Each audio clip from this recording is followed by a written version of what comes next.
Hello, I'm Jean-Philippe Courtois. Welcome to another edition of the Positive Leadership Podcast, the podcast that helps you grow as an individual, as a leader, and as a global citizen.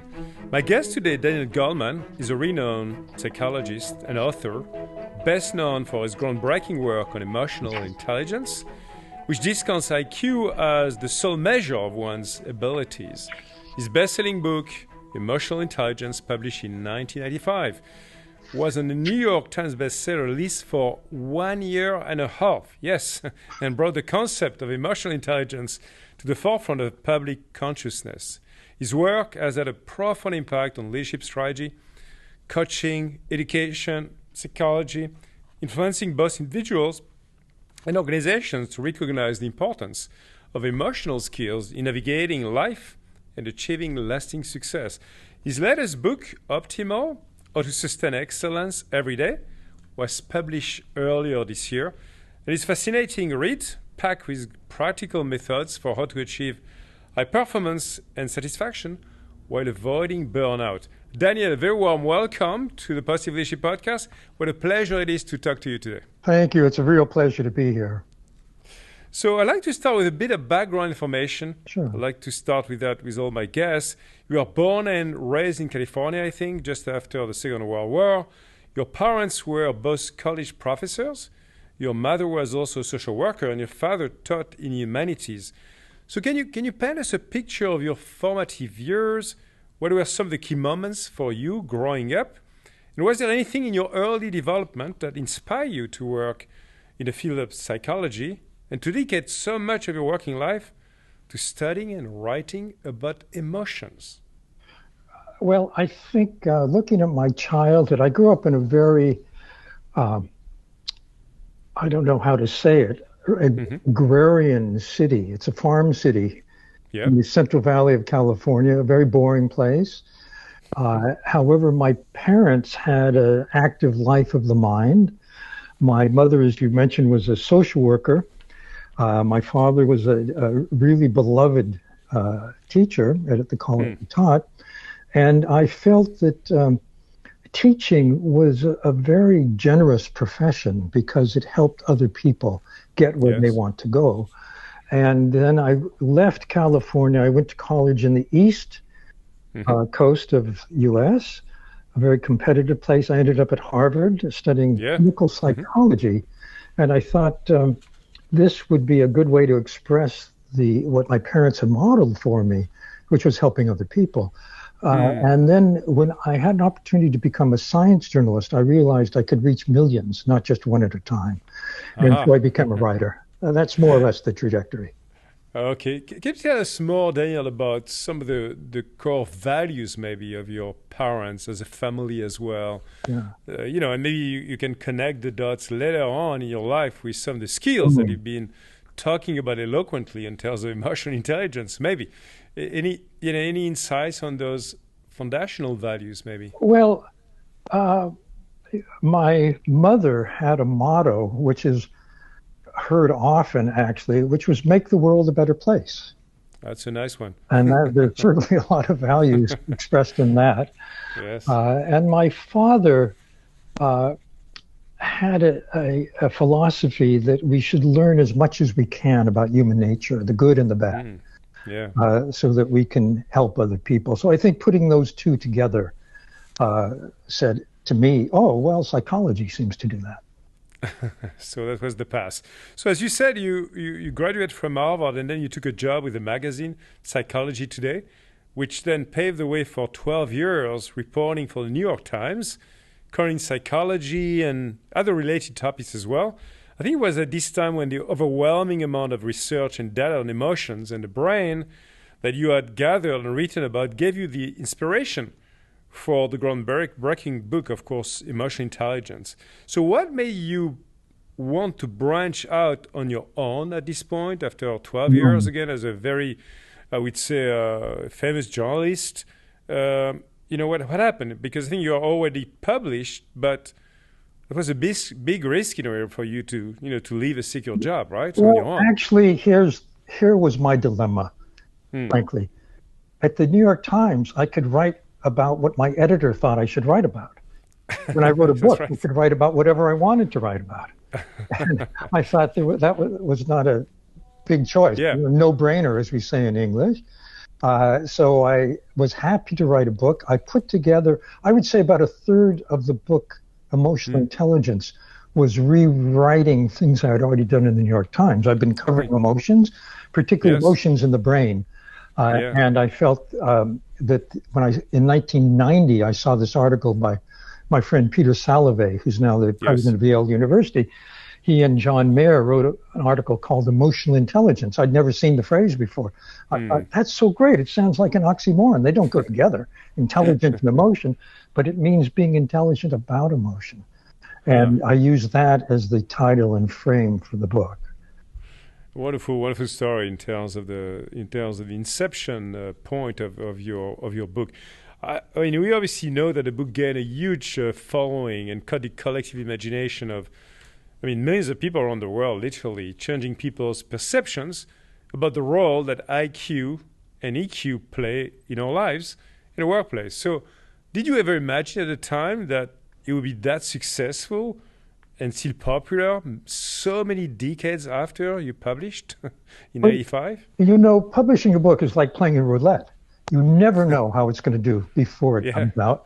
I was pleasantly surprised by the success of the book. It's now in over 40 languages. It's true. been a bestseller in many countries around the world. The concept, because of articles in Harvard Business Review, has become promoted as a key to leadership. I originally was interested in getting what I thought of as emotional literacy into schools with Yes. children. And the book Emotional Intelligence is in large part about that. But there was one small chapter called Managing with Heart Yes. that got huge interest in the business community and made me see there was an opening for what I conceive of as really adult education. If you go for children, you get them to age 12 maybe. If you get them in companies, you get them for the rest of their lives pretty much.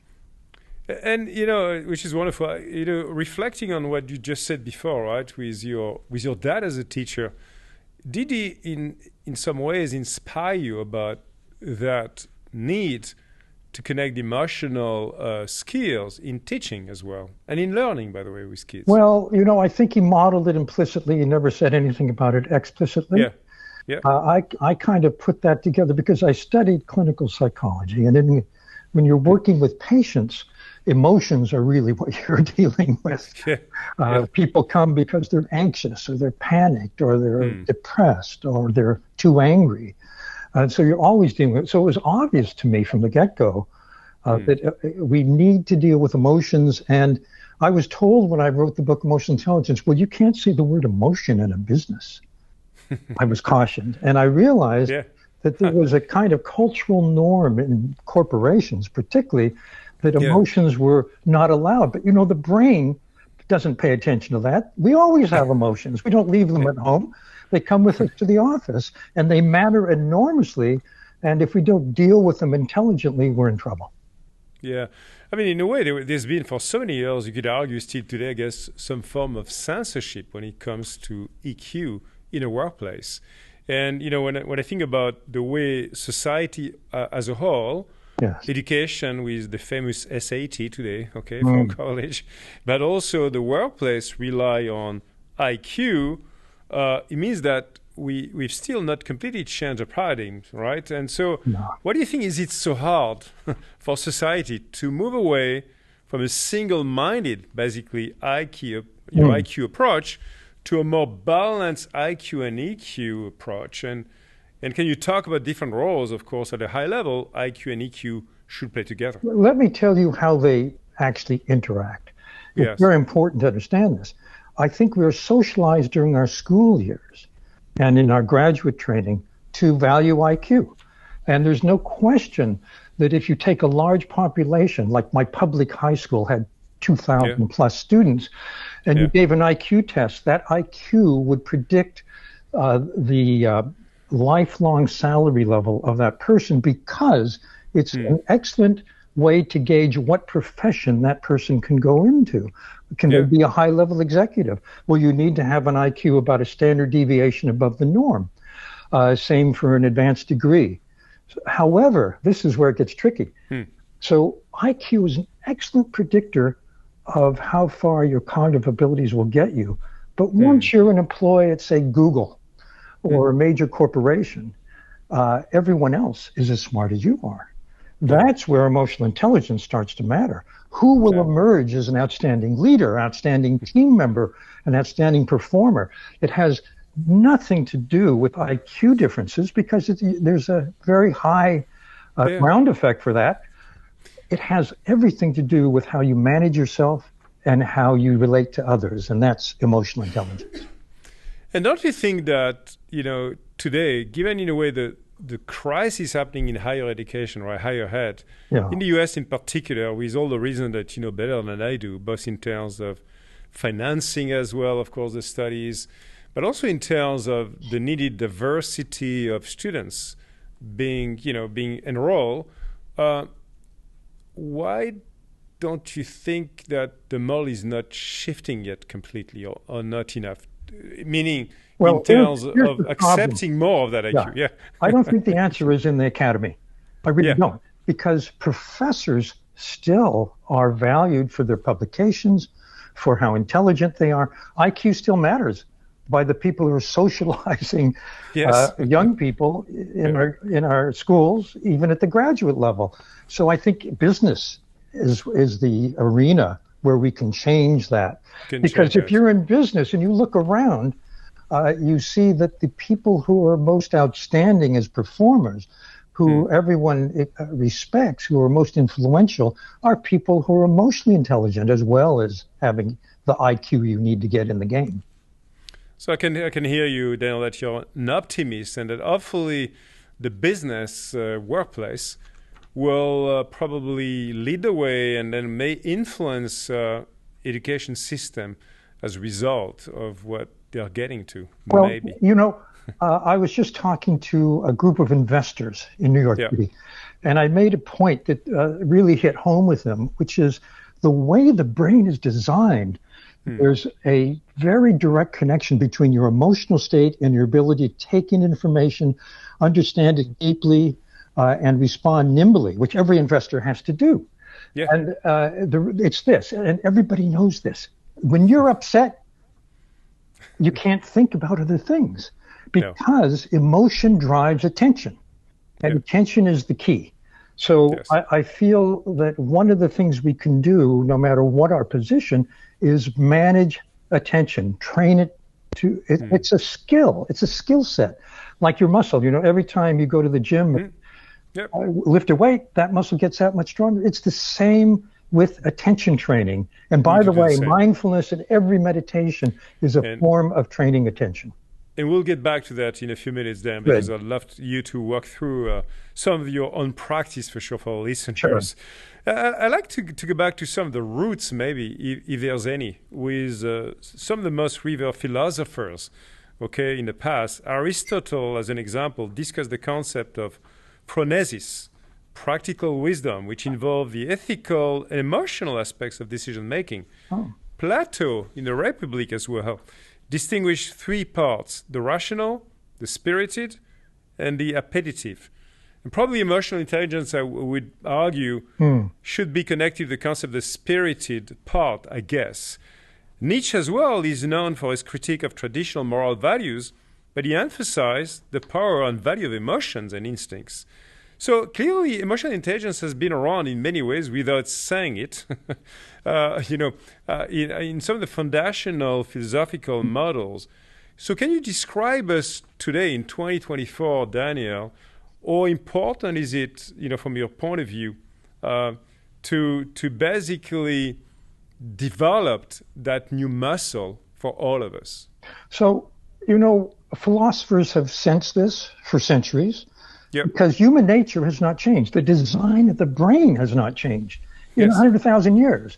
And I base my understanding of emotional intelligence on how the brain works, a contemporary look. We don't need philosophy. We have science now. We have neuroscience. And neuroscience tells us that there are 4 domains that are very interconnected and very important. These are the domains of emotional intelligence. First one is self-awareness. Do you know what you're feeling? Do you know how it's shaping your perceptions and your thoughts and your impulse to act? By the way, one definition of maturity is extending the gap between impulse and action. So that's self-awareness. Then there's managing emotions, which I would say allows you to extend that gap. And it's not just handling the upsets, but also staying positive, achieving your goals. Maybe we can talk about that in a bit. And then there is not just leading yourself, which I've been describing, but leading others, tuning into the person in front of you, empathy. There are 3 kinds of empathy, very different, and a leader needs all of them. Cognitive empathy. I understand how you think and the language you use to explain reality to yourself.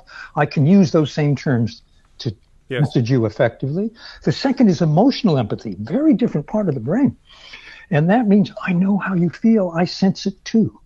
And that allows a leader to be on target in what they say and when they say it and how they say it. And then the third, I think, is really important, very often ignored. It's called empathic concern, technically. It means I not only know how you think and feel, I care about you. This is what develops trust. This is what lets a leader influence and guide, coach. This is what makes a leader someone we like. And then putting that all together to have effective leadership relationships. Yeah, I love it because, obviously it's wonderful. And of course, for all of you listeners who have not read yet, clearly emotional intelligence, you should be looking into those 4 boxes that Daniel talked about. When you drill down in the 4 boxes, Daniel, you call out 12 skills. In each one of the boxes you're going to have skills. So based on, again, both your own experience across the education space, the business space, your life, and many of the people you've encountered in your life, what do you consider to be the most challenging skills for most people you've met? And yet the most critical ones, you think, if you are to elevate, and it's hard because it's like a family, you've got your 12 favorite kids, but if there's 2 or 3 of them, you'd say, well, pay attention to those 2 or 3 if you really want to raise your emotion. What would that be? Well, I wouldn't identify one or the other. I would say everyone is different. In fact, if you want to get better at this, first of all, think of where you want to go. What's your dream for yourself? That's the most motivating. And what will help you, what improvement might help you get there? I have what's called the Emotional and Social Competence Inventory. It's a 360 that lets you choose people to analyze you. You don't know who says what. It's confidential, but you use that profile across behaviors that reflect the 12 competencies of outstanding performers. And once you see where you are on that, you might be wonderful at managing your emotions and terrible at adaptability. You might freeze, when things change. You might be too rigid, or you might not keep your eye on the goal, might be too distracted. Those are very different competencies. And so I'd say it's quite individual. When you get to the relationship management, the 4th part, a lot of executives don't bother coaching people, but that's important. You have to realize you're grooming leadership of this organization for the future. It's part of your responsibility. You're not just guiding and influencing. That's important too, of course. That's a separate competency. So anyway, you need to see what is your profile. Are you a great team member or not? And the people who work with you day in and day out know. They won't tell you face to face. They'll tell you when they're anonymous and rating you.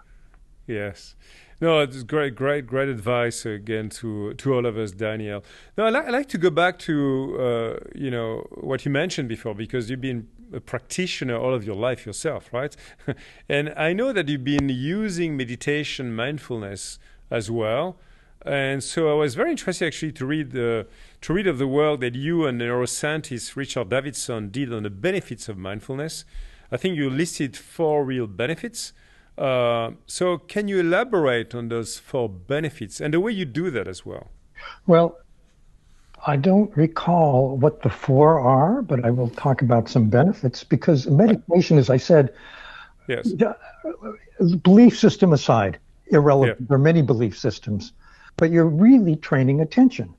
And attention is the key to being in that optimal state, the state where you feel where you are productive, you feel satisfied with what you're doing, you're engaged, you feel good, you're positive, you're at your best. So you can get there by focusing on what you're doing right now, and paying full attention is a mental skill that you can improve just as you would strengthen a muscle. And can I share a way to do that? Yeah, please. I'd love you to walk us through your... Well, this is a kind of basic attention training. And you find a place where you won't be interrupted for a while. I've talked to some people who say, I've got 4 kids. There's never a place where I'm not interrupted. But find one and find a time in your schedule. And then if you want, you can close your eyes and bring your full awareness, your full attention to your breathing. It's that simple. Breathe in, breathe out, and notice the space in between breaths, and then bring your attention to the next breath. Don't try to control your breath. Just let it be easy and natural. Let it go. And you breathe in, breathe out. As your mind wanders, and you notice it wandered, then bring it back to your breath. That is the moment of mindfulness. That's the moment that strengthens the circuitry for paying full attention. So it's something you can do. It's that simple. You might do it for 5 minutes if you've never done it, or try to extend it. We find a dose-response relationship. The more you do it, the greater the benefits. And the benefits include being fully able to focus at will on what's important right now and ignore distractions. And Lord knows today there are more distractions than ever. Everyone carries a cell phone, and on your cell phone are the things that interest you most. And you can put it aside during your meditation and strengthen your attention. Another thing that you get as a benefit is that the same circuitry that pays attention calms you. So you end up calm and clear and able to engage fully in whatever you have to do next. Oh, wonderful. Is it something that you keep doing like every day or a couple times a week? Or what is the routine you have? If you go to the gym once or twice a year, it's not going to do you any good. No, for sure. Same with this mental gym. I encourage doing it daily if you can fit it into your schedule, or as much as you can, for as long as you can. I do like an hour now every day. I've been doing it for years and years. You need to build up to that. But I think that it's important to do it as often as you can, preferably every day, because that means you're actually strengthening that circuitry. Yeah. That's a great advice for sure, Daniel. No, I'd like to shift gears, and I'd love to ask you about your latest book, which I found extremely thought-provoking. The book's overarching message is about the optimal state, a state you characterize as having a very satisfying day, one where we feel we did well in ways that matter to us, we're in a mood that facilitates what we did and felt ready to take on whatever challenges came along.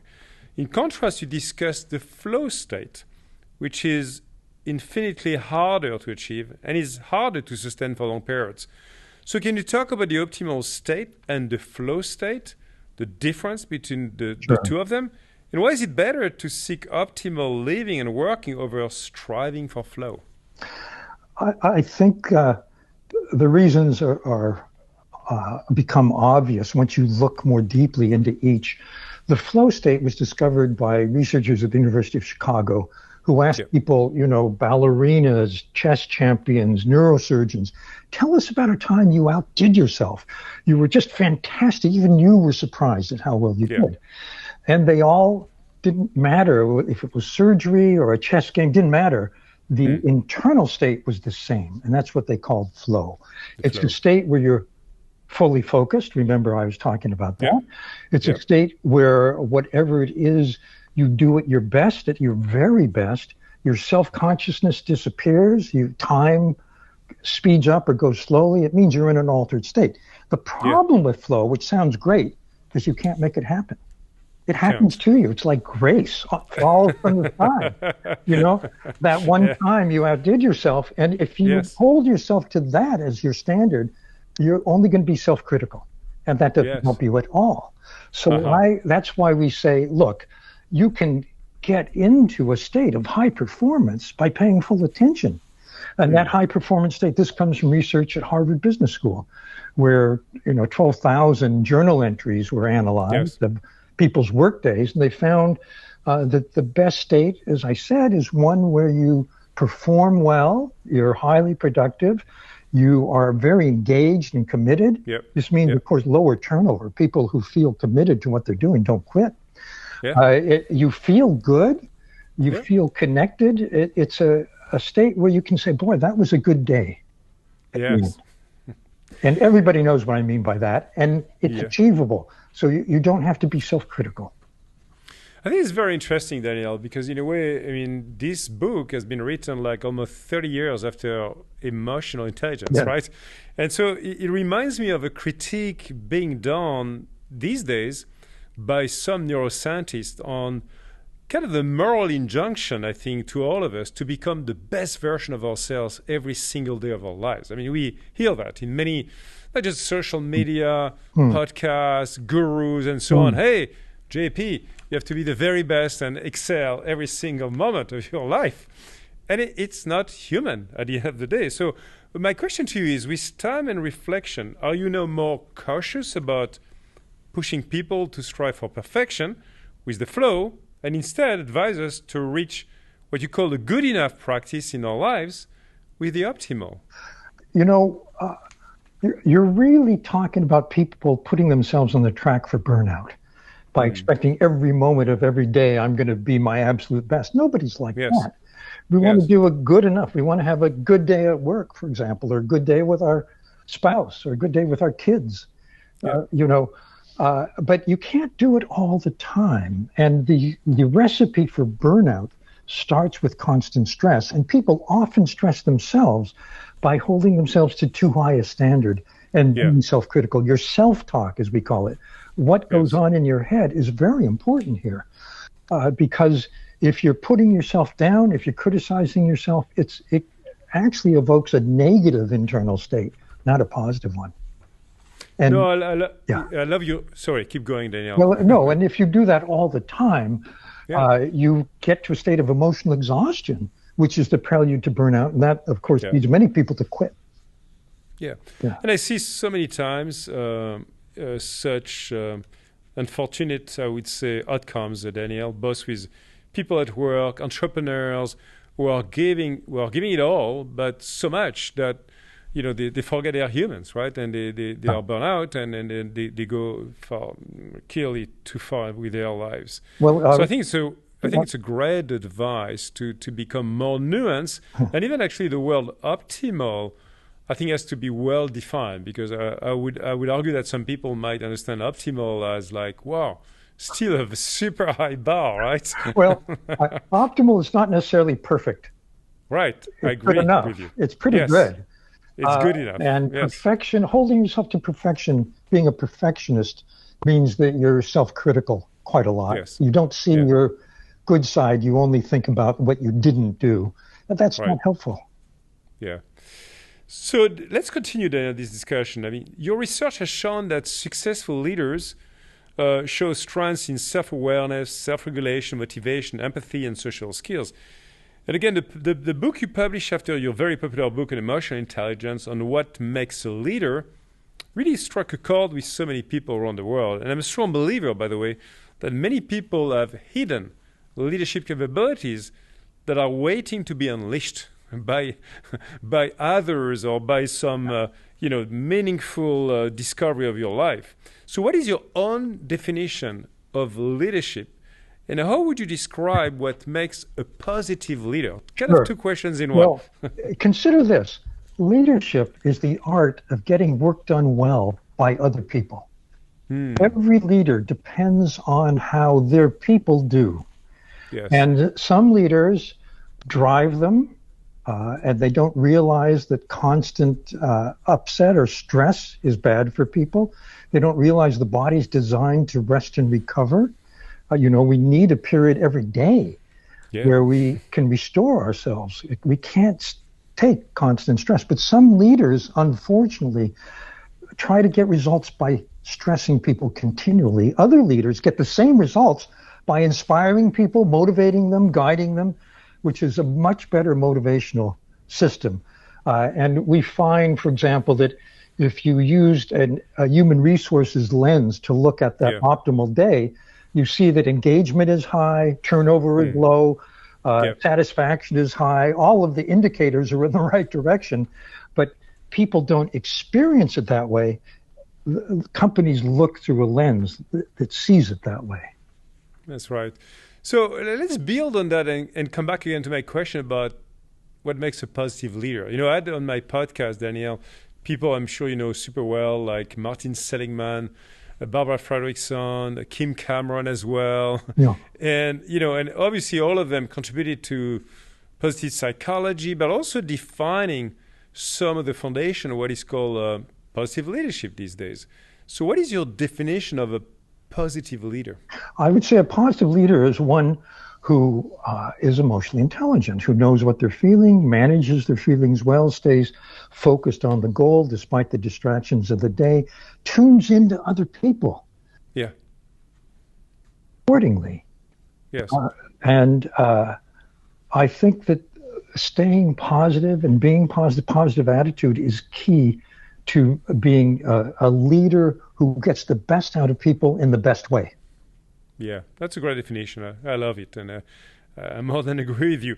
No, just adding a little bit more to the discussion, there's been some confusion over what is to be positive versus being nice or kind. So can you clarify what is at the core of positivity over just being nice and kind? So being emotionally intelligent doesn't mean being nice. This is a common misconception.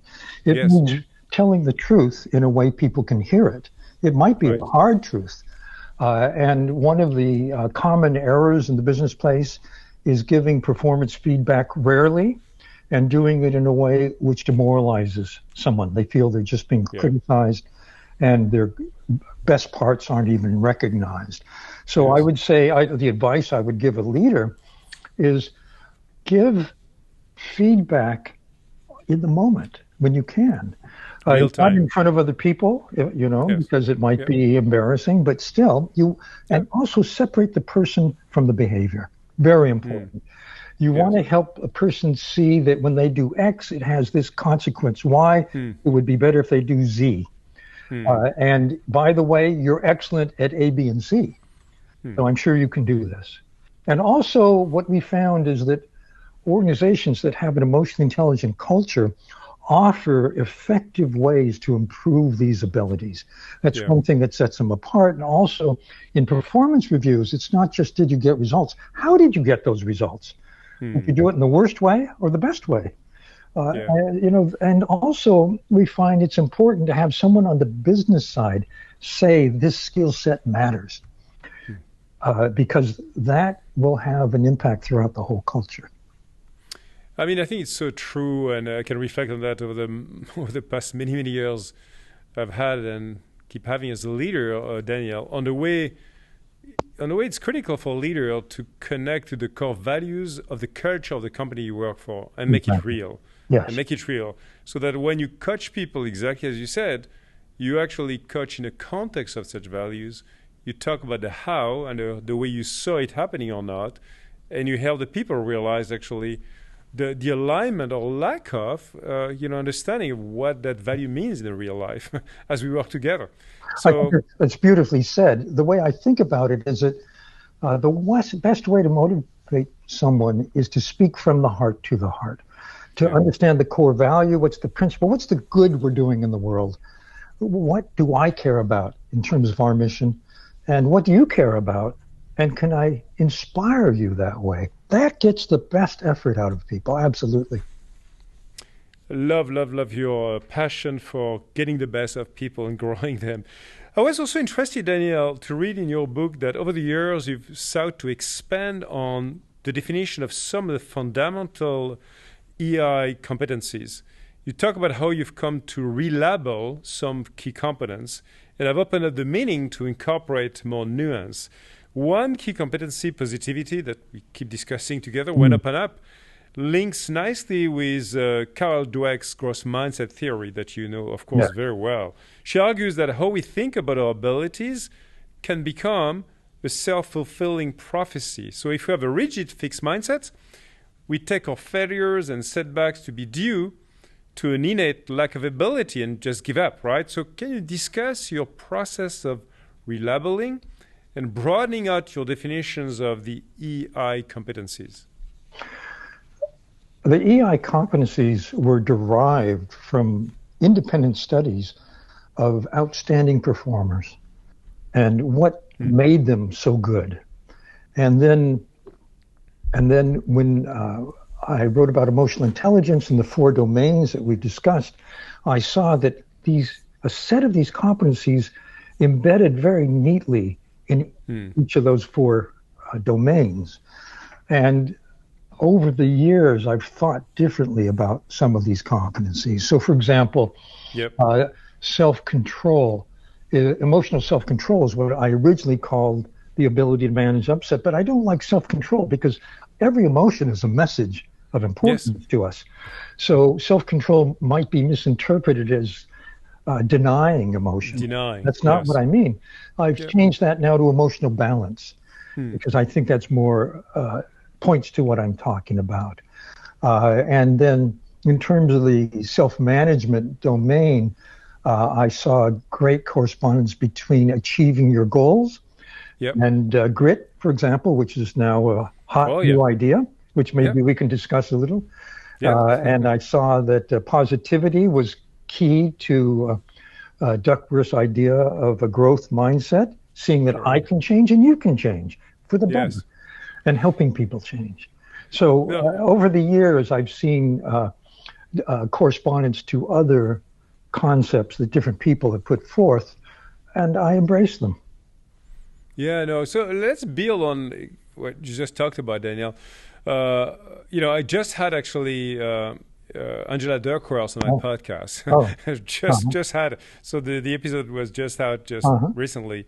And obviously I love you to talk about the connectedness you see between the grit for achievement on one end, that she's been defining, and the positivity for the growth mindset. Are they interchangeable skills in a way, or are they different kind of skills? I think it's different labeling of very similar skills. And by the way, I have to say there's a very important limitation to self-management competencies like growth mindset for yourself, or grit, which will help you get where you want to go. And that is for leadership. If you have grit, say, but you don't have empathy, then you're in trouble as a leader. And the grit concept has nothing to do with empathy. It's all about persistence. That's right. Working toward your goal. So I see the emotional intelligence model as a more holistic way of talking about what's positive in leadership, because it includes not just what's going to get me there. I have a friend who's an executive coach who coaches C-suite people. She says, everyone in the C-suite has very good striving for achievement. That's how they got in the C-suite. But if they don't have empathy, they're in trouble. I do a lot of coaching around that. No, I think it's a great clarification, actually, what we are talking about. In a positive leadership, and you know that for many years, Daniel, there's this framework which is kind of called the 3 circles of positive leadership. It's about me and others, and me and the world. And within each circle, I've been practicing myself what I've been calling, for the sake of better name, the 9 powers of positive leadership, positive behaviors, right? Such as building confidence, generating positive energy, and having a positive impact in the world, for the 3rd circle. And I've seen using those powers create a lot of positive ripple through teams, in my organization, company, also in my foundation, with young social entrepreneurs. So I know that in the work you've done, there's this concept of the circle of caring as well. So I'd like you to kind of connect the dots maybe a bit, and describing this idea of the circle of caring and the way it helps, in a way, on this 2nd circle of me and others, right? And the way I can enable that power. maybe I can make the point by demonstrating another practice that people can Yes, do. please. When with Richard Davidson, the neuroscientist at Wisconsin, I wrote a book looking at all of the good research on attention training or meditation, Yep. if you want to call it that. And what we found is that the circle of caring, which is a common practice in many traditions, has a brain effect rather remarkably soon. The brain wants to care, it turns out, and it wants to expand the circle. So here's a very simple practice. You can add it to the breath meditation if you want. Do it right after. Yep. You just, so you're very calm and very clear, and your eyes are closed, and you say to yourself, you think of people in your life that have been kind to you, that you're grateful toward, and you wish them well. You say, may you be safe, happy, healthy. May you be free from suffering. May you thrive in life. And you just repeat that silently with that person or people in mind. Yeah. And then you think about yourself and you say, may I be safe, happy, healthy, free from suffering. May I thrive in life. And you say that a few times. And then you think of people you love who are dear to you. And you say, may you be safe, happy, healthy, free from suffering. May you thrive. And then you extend it to acquaintances, people you don't know that well, people in your region, in your neighborhood. May you all be safe, happy, healthy, free from suffering. May you thrive. And then you extend it to everyone everywhere. That's the big one. That's the world. Yes. May you all be safe, happy, healthy, free from suffering. And it turns out that exercise, if you repeat it daily, like I said you should do with the attention training, expands your ability for compassion, for generosity, for helping other people. And I think it's been measured, right, by research by neuroscientists. I heard about the research done studying the neural paths actually that are changing over the years if you do that repeatedly. So that's an exercise for the caring part of the brain, if you will. Yes, that's wonderful. Thank you so much for sharing actually day-to-day practices which are so I would say necessary for all of us. But I'd like to talk about, I know it's hard to make that connection from that practice you just talked about to measurement of EI, because when you work with companies, businesses, and so on, always people, C-suite wants to measure everything, right? The KPIs of success. So I know that you've been working with your colleague Richard Boyatzis, what you call, I think, the ESCI, Emotional Social Competence Inventory, which is a 360 degree of a personal interpersonal skills. Can you describe how it works? I know you advise people to measure or not actually EI. So the Emotional Social Competence Inventory, it's a 360 ESCI. You can get it from Korn Ferry. It's a global firm. So it's in many languages. Richard Boyatzis, who teaches at Case Western's Business School, and I have been friends since graduate school, actually, and we co-designed this as a way to help develop leadership. It's not, by the way, a way to evaluate emotional intelligence in a company. I would look for harder measures if I wanted to do that. I'd look at turnover. I'd look at engagement. I'd look at satisfaction, things that you already have measures for, standard measures for. These are, and engagement predicts profit and growth in a company. It's very important. And as I said, a good day, that optimal day, includes engagement. People are focused on what they're doing. They feel satisfied. So I look for hard indicators of emotional intelligence. We're rather indirect. I don't actually endorse any direct measure of emotional intelligence. I'll tell you why. Emotional intelligence is not a photograph. It's a video. Anybody can improve. And so if you take a snapshot of how someone is right now, that doesn't mean they're like that forever. It means you have a job, which is to help that person get better. It's emotion. Exactly.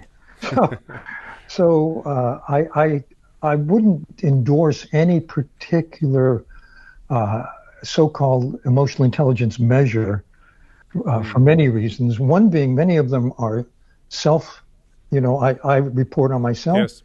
And we have cognitive biases. Either we're trying to look good or we don't know what our blind spots are. How can you believe the data? Yes. Yeah. Yeah, no, I love it. So let's discuss a little bit more, actually, again, what I would call enterprise-wide culture. I mean, I do believe, working with I would say I would admit for the same company for almost 40 years, Microsoft, right? Right. That I learned, right, really firsthand that culture matters. It matters a lot in the way you shape it, in the way you make it real, in the way you embody it, in the way you let it go or not. And so love to hear you, Daniel, given the work you've done with large organizations as well. Sure. Some of the best ways you've seen organizations of any size really nurturing their culture and favoring that emotional intelligence across the entire enterprise. So let's start with the individual and work up. Ask yourself, of all the bosses I've had or heard about, which one do I like the most and which do I hate? And why? And then that gives you a picture of emotional intelligence on one hand or a lack of it on the other. And there's studies that show people get hired for business expertise or intelligence. They get fired for lacking something in emotional intelligence. And this is globally true. So given that you want to have good bosses and not bad bosses in your company, how do you do that? What do you offer your people? Well, first of all, you let it know when you're recruiting that this matters here. People self-select, for one thing. And you also want to let people know that we value this. And as I said, it helps if someone on the business side who is respected and influential says so. Empathy is important here. Emotional intelligence is important here. And it's not just the results you get, it's how you get them. We don't want you burning out our best people. And them quitting. It's very expensive to replace good people, and you can't really do it all the time. And then finally, it's important that a company also not just say it matters, but show that they care and will help people develop. So you might give people the ESCI or a 360 that identifies strengths and limits, and then help them have a program that helps them get better. And by the way, Blyotsis is just coming out with a major book, an academic book, which describes the approach that works for this. And I'll give you the steps. Yeah, be wonderful. First of all, as I mentioned it in passing, you want to know what the person cares about. Sometimes in my trade, in psychology, it's called motivational interviewing, but you want to know where does this person want to go in life? That means what motivates them. Secondly, they need an accurate assessment. So you maybe give them the ESCI 360 or some way of evaluating where they're good and where they're not so good by people who know them well, not by themselves.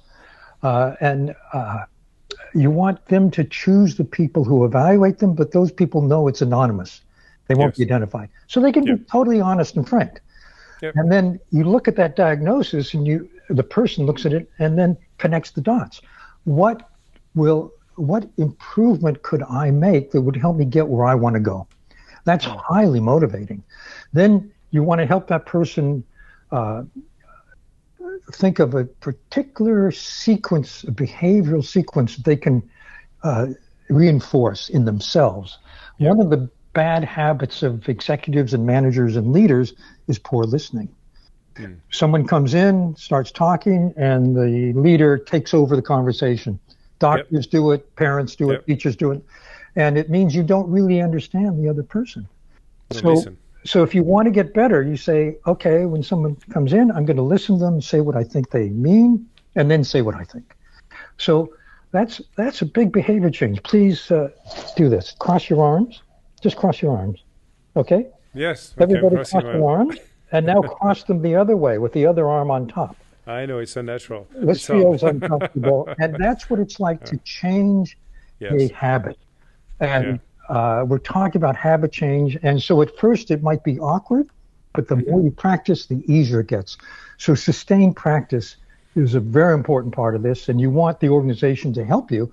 I know some organizations, for example, have monthly meetings where people talk about their goal, problems they've had. Sometimes it helps to have a coach or a learning partner who will help you through hard times. That changes your brain.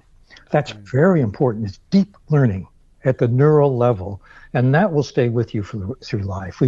Boyatzis has asked people 7 years later to go through an evaluation where they work now. People don't even know what they tried to change, and he finds that what they changed years ago has still stayed. Doing it. Yeah. Wonderful sharing of wisdom, Daniel, which I can relate to as well, because I think all of us, civilization, will be much better off just applying some of those principles across their management teams and, at scale. Now, I'd like to point to a topic which is always at the core of the positive leadership discussion: purpose. Many of the conversations I had focus on this idea of finding and connecting work to a higher and individualized purpose and meaning.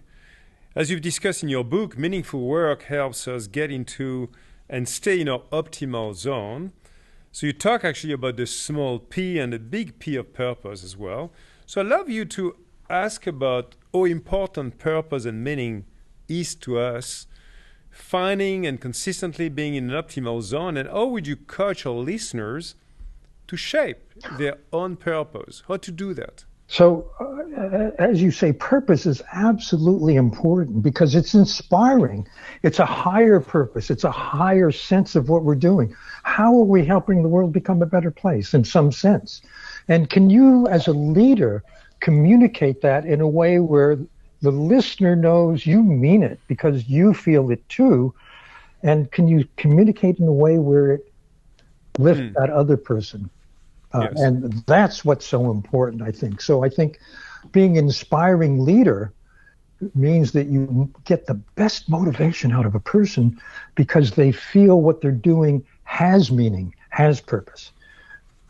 Very important. So how would you help people defining their own purpose? What would be the practical advice? Yes. I started the book Emotional Intelligence talking about a bus driver in New York City. This is a guy who, when you got on his bus, he looked at you, he spoke to you, he talked to everyone on the bus while they're on it, and you got off feeling better.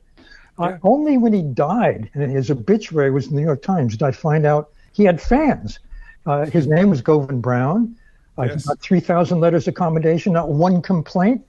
And he saw what he did on the bus as part of his purpose. He was a pastor of a church, and he saw himself as tending to his flock. It had nothing to do with the mission statement of the New York Transit Authority, getting many people where they want on time, had everything to do with what had meaning for him, and it was contagious. No, I love the story. I've read the book as well. It's a wonderful story, and from time to time you meet such people in very different places, and I love connecting with such people. You feel it in the first second, actually. So coming almost to the end, Daniel, we are at a very exciting time when it comes to technology innovation. Of course, being someone working in tech for 40 years, you see where I'm going to, right? I want to talk about AI a little bit, artificial intelligence. And love to, I'm interested in your thoughts on AI and its capabilities, in the way AI could help people upskill in the area of emotional intelligence. I recently had Martin Seligman on my podcast, and he's using AI with some Chinese students who developed what he called Ask Martin, with the AI chatbot, responding like Martin actually to his patients or people who have to engage. So, what is your own view and opinion on what AI can do or cannot do when it comes to emotional intelligence? It's a very important question. I actually just asked readers of my LinkedIn newsletter that question. I want to know their experience.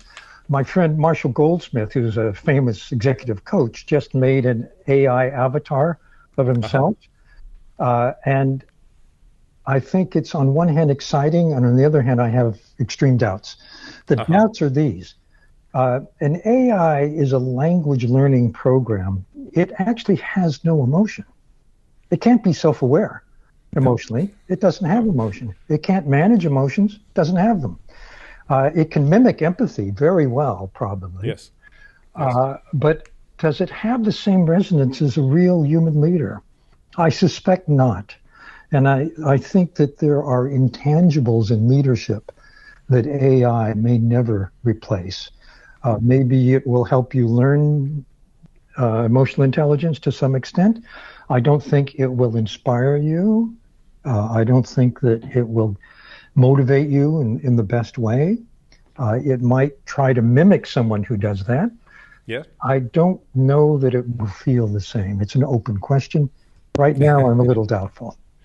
I hear you. And obviously, we are still early on, but it'd be wonderful to see the feedback of your readers, but also the people who practice or use AI as a coach or as a therapist, even actually in some places in the world. Yeah. My very last question, Daniel. Someone which I love reading the books of, and also I've been meeting once actually in my life, Clayton Christensen. In his famous book, How Will You Measure Your Life, discusses the importance of investing in relationships with the people who matter the most. And he said, don't worry about the level of individual prominence you have achieved. Worry about the individuals you have helped become better people. This is where the real meaning comes. So Daniel, to close this episode together, I'd like to ask you the way you define success with your own life. Oh, what does success look like for you? That's interesting. So I think that he's quite right, that it's the people you've helped along. As a writer, and I come in, I lecture to companies and so on, then I leave.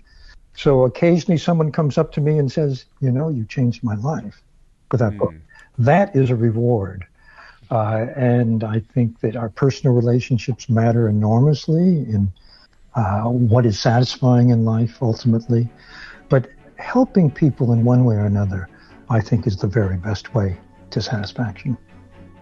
That's a wonderful way to close our conversation, Daniel. Again, so much wisdom and wonderful practices. Speaking from the heart to the heart. EI as a video. I took that video shot as well, and training our attention every single day by different practices. So thank you so much. It's been a wonderful discussion, Daniel. Thank you. It's been totally my pleasure. Thanks.